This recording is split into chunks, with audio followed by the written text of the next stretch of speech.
Evet sevgili dostlar, size bu Hüsnü'nün kanalına tekrardan hoş geldiniz. Bugün sizlere yolumun üzerinde olan Wertheim Village Outlet Center'a geldim.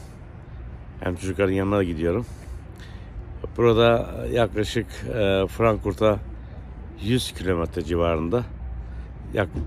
Nürnberg'le Frankfurt arası diyelim. A3 otobanı. Buraya çıkıp güzel bir alışveriş de yapabilirsiniz. Aslında Outlet Center'da her türlü marka var burada. Sanırım uygun eşyalar da var. Buraya daha önce birkaç kez gelmiştik. Oradan biliyorum. Sadece yemek olarak bildiğimiz alışveriş yerlerine gibi değil. Biraz daha farklı. Az ilerisinde fast food türü yiyecekler var. İsmini söylemeyeyim. O tür şeyler biraz daha fazla diyelim. Şu anda içeri doğru gidiyorum. Burası hakikaten dediğim gibi her türlü marka var burada. Fazla şu anda kalabalık değil. Ama arabanın park ettiği yerler dolu. İçerisine bakalım neler varmış. Onları sizlere küçük de olsa göstermeye çalışacağım. Biraz sonra görüşelim diyorum dostlar. Evet, oldukça geniş bir park alanı var. Görüyorsunuz. Fazla şu anda kalabalık değil. Belki akşama doğru biraz daha fazla kalabalık olabilir. Bu konuda bir şey diyemeyeceğim. Ama hakikaten yani var yani. Böyle güzel ürünleri sevenler için bence ideal bir yer. Ucuz. Hani pahalının ucuzu diyelim daha doğrusu.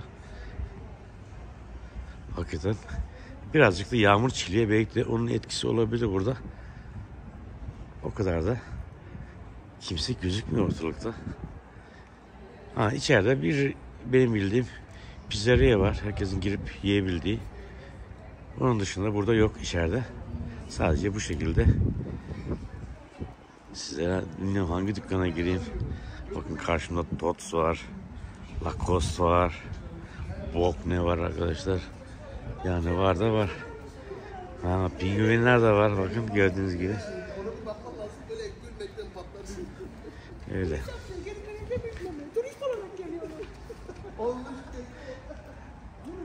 Yani şu anda duyduğunuz değil mi dostlar?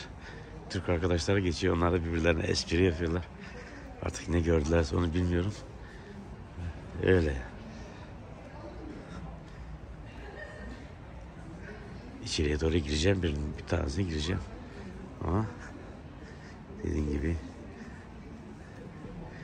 bakın bunların fiyatları içeride var. İçeriden göstermeye çalışacağım sizlere. Ama aslında çok güzel tasarlanmış bir yer dostlar. İnan yani burada yarım gününüzü geçirebilirsiniz. En azından. Eğer böyle alışveriş lust ihtiyacı olanlara diyeyim daha doğrusu. Hakikaten güzel ürünler var. Bakın Timberland var. Burada güzel normalde ucuz atılmış ayakkabıları çok oluyor. İsterseniz bir girelim bakalım içeriye. Bakalım ne varmış.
Evet sevgili dostlar, yolumun üzerinde olan size bir tane outlet center'ı göstermeye çalıştım.